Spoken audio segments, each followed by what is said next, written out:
పవన్ కళ్యాణ్ ఈ ఢిల్లీ ఎన్నికల ప్రచారంలో పాల్గొంటారు అన్నది మనకున్న సమాచారం. సో మహారాష్ట్ర ఎన్నికల్లో చూసాం మనం, తెలుగు వారు ఎక్కువగా ఉండే ప్రాంతాల్లో పవన్ కళ్యాణ్ అక్కడ ప్రచారం చేశారు. సో మహారాష్ట్ర ఫలితాలు వచ్చిన వెంటనే పవన్ ఎక్కడ అడుగు పెడితే అక్కడ ఫలితం అలా ఉంటుంది అని చెప్పి చాలామంది జనసేన నాయకులు కూడా కామెంట్ చేసిన పరిస్థితి. సో పవన్ కళ్యాణ్ని ప్రత్యేకంగా భారతీయ జనతా పార్టీ ఢిల్లీలో ప్రచారానికి ఎందుకు అంత ఇంట్రెస్ట్ చూపిస్తూ ఉన్నట్టు? అంటే ఇప్పుడు నాకున్న సమాచారం కూడా బహుశా ఈ 1 or 2 డేస్లో పవన్ కళ్యాణ్ ఢిల్లీలోని తెలుగు వాళ్ళు ఉండేటువంటి రామకృష్ణాపురం ఇలాంటి ప్రాంతాలు ఉన్నాయి. సిగ్నిఫికెంట్గా తెలుగు కమ్యూనిటీ ఉన్న ప్రాంతం. వాస్తవంగా మీకు ఢిల్లీ జనాభాలో పూర్వాంచలీస్ అంటే ఉత్తరప్రదేశ్, బీహార్ నుంచి వచ్చిన వాళ్ళు ఎక్కువ. తెలుగు వాళ్ళు రిలేటివ్లీ వాళ్ళతో కంపేర్ చేస్తే తక్కువే. కానీ బీజేపీకి ఇప్పుడు ఢిల్లీ అనేది అత్యంత ప్రతిష్టాత్మకమైపోయింది. ఎందుకంటే నా గుర్తు దాదాపు 27 years అయిందనుకుంటాను గెలవక బీజేపీ. అంటే 15 ఏళ్ల పాటు మీకు షీలా దీక్షిత్ కాంగ్రెస్ 15 ఏళ్ల పాటు షీలా దీక్షిత్ ముఖ్యమంత్రిగా ఉన్నారు. ఆ తర్వాత ఇప్పుడు దాదాపు 11-12 ఏళ్ళుగా ఆమ్ ఆద్మీ పార్టీ అధికారంలో ఉంది. అంటే నియర్లీ 27 years ఢిల్లీలో బీజేపీకి అధికారం లేదు. దేశంలో గత 10 ఏళ్ళుగా తిరుగులేని విజయాన్ని సాధిస్తున్న భారతీయ జనతా పార్టీకి దేశ రాజధానిలో మాత్రం ఢిల్లీ మాత్రం మింగుడు పడలేదు. సో అక్కడ అందువల్ల ఇంగ్లీష్లో ఒక ఈడియం ఉంటుంది, లీవ్ నో స్టోన్ అన్టర్న్డ్ అని. అంటే ఏ చిన్న అవకాశాన్ని కూడా వదులుకోదలుచుకోలేదు.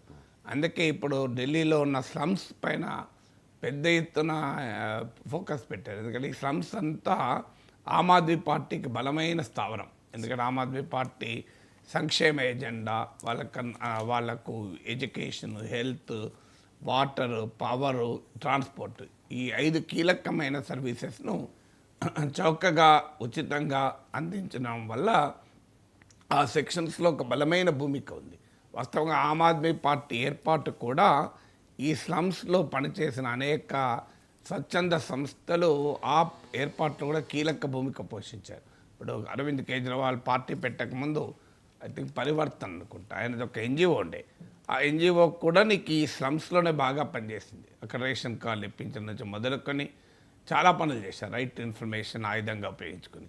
అందువల్ల బిఫోర్ ఆమ్ ఆద్మీ పార్టీ ఏర్పాటు కూడా సివిల్ సొసైటీ యాక్టివిజం భూమికగా ఉంది ఆప్ ఏర్పాట్లో. ఆ సివిల్ సొసైటీ యాక్టివిజం కూడా ఈ స్లమ్స్లో ఒక కీలక పాత్ర పోషించారు. అందువల్ల హిస్టారికల్గా ఆమ్ ఆద్మీ పార్టీకి స్లమ్స్లో బలం.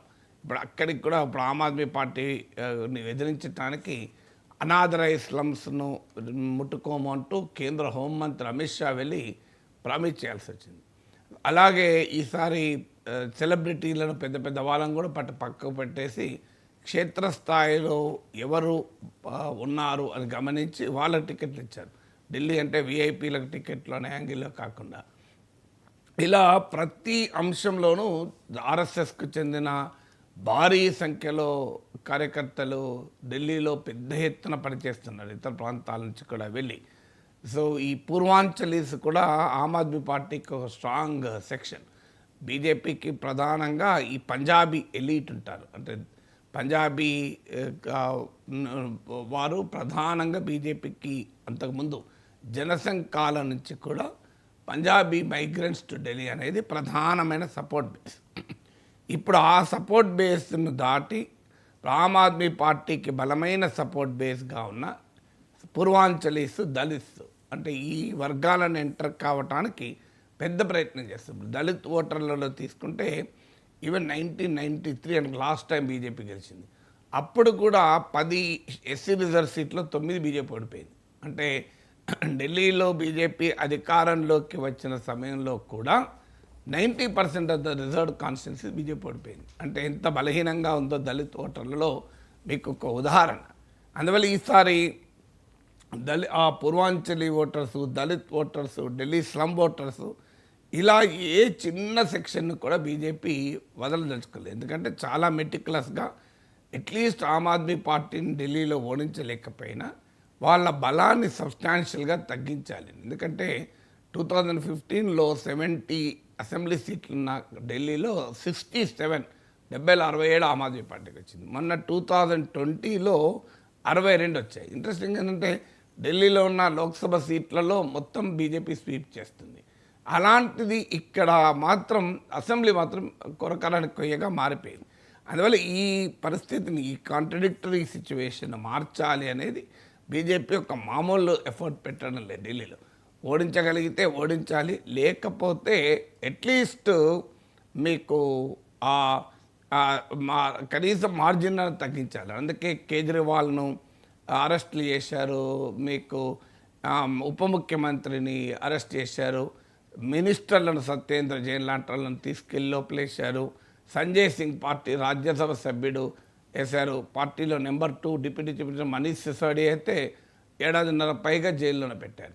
స్వతः ఆప్ చెందిన నాయకుల్ని లాగేస్తున్నారు రకరకాల ప్రలోభాలతో, ప్రభావాలతో. స్వాతి మాలవాలని ఢిల్లీ ఉమెన్స్ కమిషన్ చైర్మన్ ఉండే ఆప్ చెందిన రాజ్యసభ సభ్యురాలు, ఆమెను నిన్న 2 రోజుల క్రితం అనుకుంటాను వెళ్ళి ఆమె కేజ్రీవాల్ ఇంటి ముందు పెద్ద ఎత్తున చెత్త తీసొచ్చింది, కొన్ని టన్నుల చెత్త తీసుకెళ్ళి. ఆమె బీజేపీలో చేరలే, అంటే ఆపుల్ని ఉంటూ ఆపును భ్రష్టు పట్టించాలి అనే వ్యూహంలో బీజేపీ డైరెక్షన్లో పనిచేస్తుంది. అసలు ఆప్లో దాదాపు టాప్ లీడర్లుగా ఉన్న కైలాష్ గెలాట్ ఎస్సీ నాయకుడు, అతన్ని మంత్రి అప్పుడు అతీషిని రిపబ్లిక్ డే 15th ఆగస్టు రోజు జెండా ఎగరేయాలని కేజ్రీవాల్ నిర్ణయిస్తే జైల్లో ఉండి లెఫ్టినెంట్ గవర్నర్ అతీషికి ఇవ్వకుండా కైలాష్ గెలాట్కు జెండా ఎగరేసే అవకాశం ఇచ్చారు ప్రభుత్వం తరఫున. ఆ సీనియర్ మంత్రిని కూడా లాగేశారు. నిన్న 7 ఎమ్మెల్యేలు, సిట్టింగ్ ఎమ్మెల్యేలు లాగేశారు. ఇలా ఏ అవకాశాన్ని బీజేపీ వదులుకోవడం లేదు. ఈ కాంటెక్స్ట్లో మనం చూడాలి, పవన్ కళ్యాణ్ కాంటెక్స్ట్ కాదు అది, ఢిల్లీ కాంటెక్స్ట్లో ఏ అవకాశాన్ని వదులుకోదలుచుకోలేదు. అందులో పవన్ కళ్యాణ్ చాలా ఇమేజ్ ఉన్న నాయకుడు. సో పవన్ కళ్యాణ్ ఒక పొలిటీషియన్గానే కాదు, ఒక సినిమా హీరోగా పవన్ కళ్యాణ్కి ఉన్నటువంటి ఇమేజ్ ఉంది. ఇప్పుడు ఆంధ్రప్రదేశ్ పాలిటిక్స్లో మీరు గమనిస్తే 2024 ఎన్నికల తర్వాత గ్రాఫ్ పెరిగిన నాయకుడు ఎవరు అని మీ లెక్క తీయండి, పవన్ కళ్యాణ్ వస్తాడు. మీకు చంద్రబాబు నాయుడు కొత్తగా గ్రాఫ్ ఏం పెరగలేదు. 2024లో వచ్చిన బలము, పలుకుబడి అలాగే ఉంది. ఏమన్నా ఉంటే కాస్త అసంతృప్తి అక్కడ ఇక్కడ ఉండొచ్చు, సూపర్ 6 పైన కావచ్చు, జగన్మోహన్ రెడ్డి చేసిన అకృత్యాలను కారణమైన వారిని సరిగా శిక్షించడం లేదని కావచ్చు. ఇలా రకరకాల అసంతృప్తి ఉండొచ్చు ఎమ్మెల్యేల పనితీరు పట్ల. కానీ అదనంగా గ్రాఫ్ పెరిగింది ఏం లేదు. లోకేష్ కూడా అదనంగా గ్రాఫ్ పెరగలేదు. ఇవన్నీ 2024 ఎన్నికలకే పెరిగింది. జగన్మోహన్ రెడ్డికి ఇప్పటికిప్పుడు ఏమీ పెద్ద ఎత్తున గ్రాఫ్ పెరగలేదు. మీరు గమనించండి, 2024 ఎలక్షన్ల తర్వాత ఆంధ్రప్రదేశ్ రాజకీయాల్లో కాస్త గ్రాఫ్ సిగ్నిఫికెంట్గా పెరిగినట్టు కనిపిస్తున్న నాయకుడు Pawan Kalyan. Pawan Kalyan is the star of Andhra politics ఇప్పుడు. సో అందువల్ల బీజేపీకి అత్యంత సన్నిహితంగా ఉన్నాడు, బీజేపీ భాష మాట్లాడుతున్నాడు, బీజేపీకి ఒక రకంగా బీజేపీ నాయకుడిగా మాట్లాడుతున్నాడు ఐడియాలజికల్గా.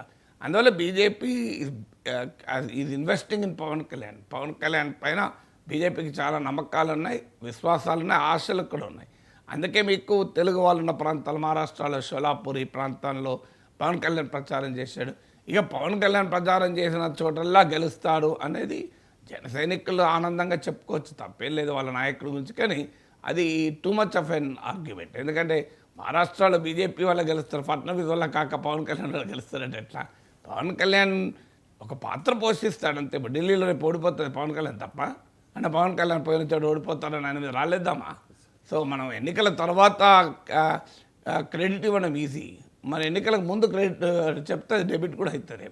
రేపు ఢిల్లీలో ఆమ్ ఆద్మీ పార్టీ భారీ విజయం సాధించింది అనుకోండి, పవన్ కళ్యాణ్ వైఫల్యం అని చెప్దామా?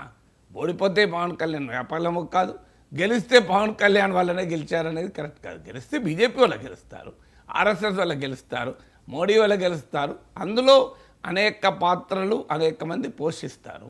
అందులో ఒక పాత్రగా పవన్ కళ్యాణ్ కూడా పోషిస్తారు. ఎన్డీఏలో చాలా పార్టీలు ఉన్నాయి కదా సార్, జస్ట్ 2 సీట్సే జనసేన పార్టీకి ఉన్నది ఎంపీలు. అంటే 2 ఎంపీ సీట్లు ఉన్నాయి, చంద్రబాబు నాయుడు ఉన్నారు, నితీష్ కుమార్ ఉన్నారు. ఇలాంటి వాళ్ళు కాకుండా ఎవరి వల్ల అక్కడ ప్రయోజనం ఉంటుంది అంటే వాళ్ళను ప్రచారంలో వాడతారు. సో ప్రచారంలో వాడటానికి ఎవరి వల్ల ఎక్కువ లాభం ఉంటే వాళ్ళతో వాడతారు. 2 సీట్లు ఉన్న వాళ్ళని వాడడము, 20 సీట్లు ఉన్న వాళ్ళని వాడకపోవడం అంటుంటుందా? నీకు అది ప్రాతిపదిక కాదు కదా. అట్లంటే మరి యోగి ఆదిత్యనాథ్ను వాడుతున్నారు, రాజస్థాన్ ముఖ్యమంత్రి వాడతలేరంటే ఎవరిని ఉపయోగిస్తే ప్రజలపైన, ఓటర్ల పైన ప్రభావం ఉంటుంది అనే యాంగిల్లో వస్తారు. ఇప్పుడు నితీష్ కుమార్లో చంద్రబాబు నాయుడు మొత్తం మంది దిగితే అది బీజేపీకి రివర్స్ కూడా అవుతుంది. చూడండి, నన్ను ఓడించడానికి కట్టకట్టుకొని అందరూ వస్తున్నారని చెప్పి కేజ్రీవాల్ రివర్స్లో కొడతాడు. అందువల్ల బీజేపీ వ్యూహాత్మకంగా ఎవరికి ఇవ్వాలని మన ప్రతిదాన్ని చూడు, నితీష్ కుమార్ పిలవలేదు, చంద్రబాబు నాయుడు పిలవలేదు, అందుకే పవన్ కళ్యాణ్ అది అలా ఎగ్జాగరేట్ చేయకూడదు రాజకీయాల్లో.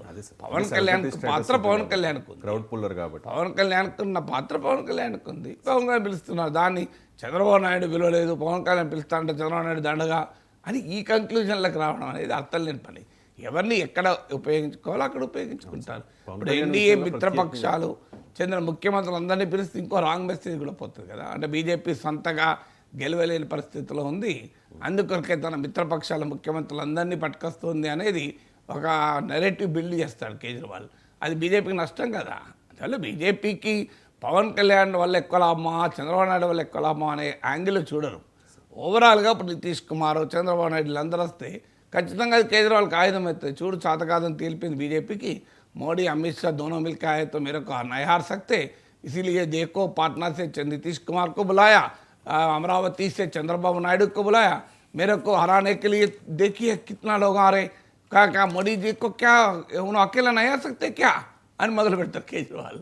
అందువల్ల ఆ యాంగిల్లో చూస్తారు. మన ప్రధాని పవన్ కళ్యాణ్ చంద్రబాబు నాయుడు కంపారిజను, పవన్ కళ్యాణ్ లోకేష్ కంపారిజను, ఇలా సూపర్ఫిషియల్గా పాలిటిక్స్ని ఎప్పుడు ఎనలైజ్ చేయకూడదు.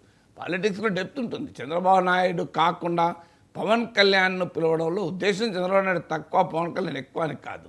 ఎవరిని పిలిస్తే తమ నరేటివ్కి ఉపయోగపడుతుంది, తమ నరేటివ్కు నష్టం కాకుండా ఓటర్లను ఆకర్షించే వాళ్ళని పిలుస్తారు. అందువల్ల it's not a comparison between Pawan Kalyan and Chandrababu Naidu. Delhi ఎన్నికలకు సరిగ్గా